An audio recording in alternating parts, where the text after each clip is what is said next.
हमारी लाडली बेटी।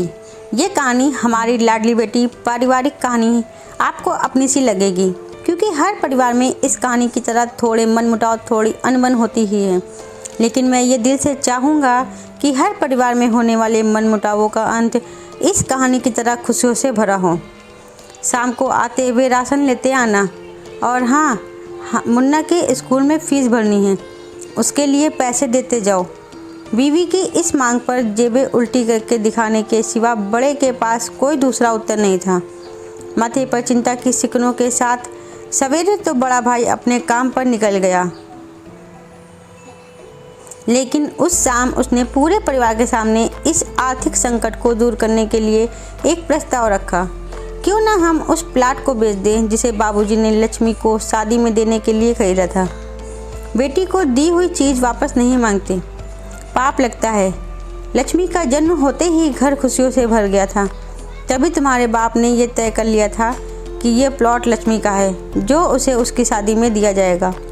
माँ ने अपना विरोध जताते हुए कहा, कौन सी बेटी? वो बेटी जो प्रेम विवाह कर घर की इज्जत को खाक में मिला गई और पिताजी की अंतिम यात्रा में भी ना शामिल हुई। बड़े ने टॉन्ट मारते हुए कहा, मेरा मुंह मत खुलवा। यह कौन नहीं जानता कि लक्ष्मी को उस दिन गली के नाके से ही लौटा दिया गया था और उससे अपने पिता से आखिरी बार मिलने का हक भी छीन लिया गया था। माँ ने बेटी का पक्ष लेते हुए कहा। माँ के इस वार से दोनों बेटे चुप हो गए। ना बड़ा बेटा कुछ बोल पाया, ना छोटे बेटे के मुंह से कोई शब्द फूटा। थोड़ी देर की शांति के बाद छोटा भाई बोला, प्लॉट बेच तो देंगे, पर क्या लक्ष्मी कागजात पर दस्तखत करेगी? मुझे नहीं लगता वो हमारा भला सोच भी सकती है। आखिर है तो औरत जात, पुरुष की परिस्थिति कैसे समझ पाएगी? काफ़ी वाद विवाद और सोच विचार के बाद सब इस बात पर सहमत हुए और पड़ोस के मोहल्ले की लक्ष्मी की दोस्त को बोलकर लक्ष्मी को घर आने का न्योता दे दिया। अगले दिन सुबह से गली के नाके पर खेल रहे बड़े भाई के लड़के की बुआ आ गई की आवाज़ सुन घर वाले चौकन्ने हो गए। दोनों भाई मन में द्वेष और नफरत के साथ उसको कैसे घर में आने के लिए कहे, इसी दुविधा में थे। वो कहते हैं ना, ज़रूरत के वक्त गधे को भी बाप बनाना पड़ता है। उसी कहावत के हिसाब से दोनों भाई बहन से बात करने के लिए तैयार हो गए। दरवाजे पर जब बेटी और दामाद ने पूरे 7 साल बाद कदम रखा तो माँ की आंखें भर आईं और दोनों को बड़े प्यार से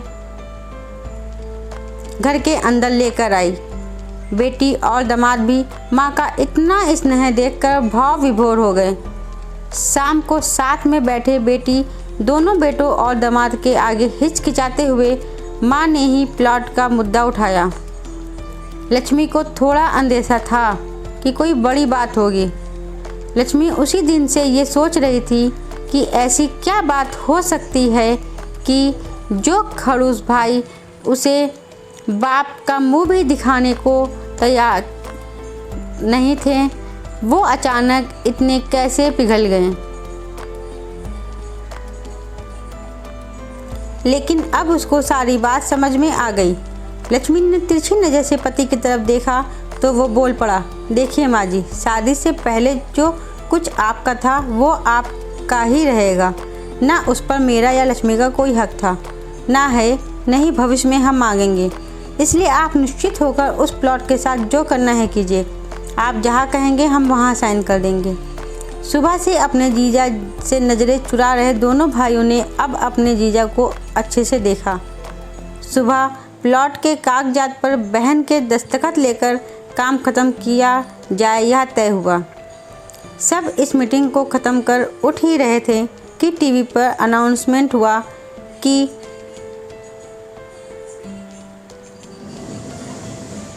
आने वाले 21 दिनों तक देश में लॉकडाउन लगाया जा रहा है। लक्ष्मी के पति ने फ़ोन पर बात करने के बाद कहा, अब हम क्या करेंगे लक्ष्मी? कल की बस भी रद्द हो गई है और 21 दिनों तक कोई बस नहीं है। हम तो फंस गए। इस खबर से दोनों भाई बहुत निराश हो गए, क्योंकि एक तो उनकी आमदनी कम थी और 2 लोगों का और खाने पीने का बोझ बढ़ गया था। लेकिन माँ अंदर ही अंदर खुश थी, क्योंकि इतने बरसों बाद घर वापस लौटी बेटी इसी बहाने कुछ दिन आराम से उसके साथ रह पाएगी। दोनों भाई छूटक सब्जी और फल बेचा करते थे। कुछ दिनों में ही लॉकडाउन के चलते और कोरोना वायरस के चलते लोगों ने उनसे सब्जियां और फल खरीदने बंद कर दिए। पहले से खराब उनकी आर्थिक स्थिति और ज़्यादा खराब होने लगी और वह मन ही मन लक्ष्मी के कदमों को अशुभ मानने लगे। बहन और जीजा जी से उनकी यह हालत छुपी नहीं थी। लक्ष्मी के कहने पर उसके पति ने दोनों भाइयों की सब्जी और फल की रेडियो पर लोहे की रॉड और जालियां फिट कर दी। बाजार जाकर दोनों के लिए कैप, हाथों के दस्ताने और थोक के भाव से सब्जी और फल खरीद लाए। दोनों की रेड़ियाँ अच्छे से तैयार कर फल और सब्जियां ढक कर दोनों भाइयों को टोपी और दस्ताने देकर जीजा जी ने उनसे कहा, एक बार इस तरह से धंधा करके देखो, शायद आपका मुनाफा बढ़ जाए। थोड़ी आनाकानी करने के बाद दोनों भाइयों ने जीजा जी से के समझाए अनुसार धंधा शुरू किया। 2-3 दिनों बाद ही कोरोना से घबराए लोग अब ढकी हुई फल और सब्जियां और दस्ताने और सेफ्टी का ध्यान रखते बेचने वालों से ही फल और सब्जियां खरीदने लगे। इस तरह समझदार दामाद की वजह से धीरे धीरे दोनों भाइयों का धंधा अच्छे चलने लगा और उनके घर का गल्ला जो पहले खाली हो रहा था अब धीरे धीरे भरने लगा। माँ जैसे अपने मरे हुए पति से मन ही मन संवाद साधने लगी। देखो जी, आपकी लक्ष्मी सच में लक्ष्मी है। उसके पाँव घर में पड़ते ही घर खुशियों से भर रहा है। दोस्तों, इस कहानी पर आपकी क्या राय है हमें कमेंट बॉक्स में ज़रूर बताइए। दोस्तों, कहानी अच्छी लगी हो तो वीडियो को लाइक और चैनल को सब्सक्राइब जरूर कीजिएगा। दोस्तों, मिलते हैं अपनी अगली कहानी में, तब तक के लिए राधे राधे।